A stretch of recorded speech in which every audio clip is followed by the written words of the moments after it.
Talaga ang naniwala sa'yo. Ako lang naman talaga ang nagpauto sa'yo, di ba? Ay, sa ganda kong to, paloko ko sa'yo. Mga yes, friend, it's me. It's your girl DJ Ganda Wanda. Kasama niyo na dito sa 101.1 AS FM para sa programang Chika. Chika ni Wanda. At ang chika sa akin, ay nako. Inaantay mo daw na magbago. Bago yung jowa mo. Dahil hindi ka daw naaalagaan ng tama.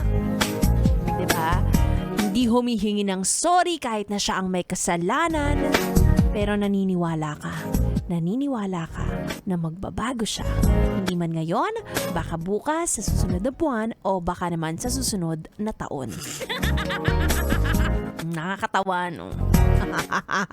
Alam mo ang sabi nila, kapag ganyan, magbabago lang yan kapag iniwan mo na. Di ba nakakatawa ulit? Ito kasi tawa ng tawa, nakakainis na. Yun daw talaga yon. Kasi kapag nasa relationship ka, tapos sinotolerate mo yung current na ugali ng partner mo, at hindi mo sasabihin sa kanya na yun ang problema, tutuloy-tuloy niya lang yan. Bakit ako magbabago? Tinatanggap niya naman ako. Diba? Iwanan mo. Subukan mo, dali. At least ikaw, isasalba mo yung sarili mo sa relasyon na hindi naman para sa'yo.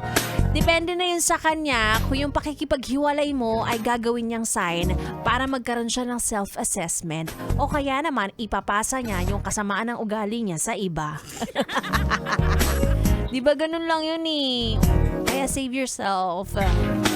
Wag mo na isipin na darating ang Pasko kung nasa ganyan kang klase ng relasyon. Ay, naku, simulan mo nang tumakbo. Di ba, umpisa pa lang nananakit na ako. 3 oras pa tayo magsasama. Oo, 3 oras pa tayo magchichikahan. Kaya naman samawan ako hanggang 9:00. Again, it's me. Ganda Wanda, dito lang sa 101.1 Yes FM Solid.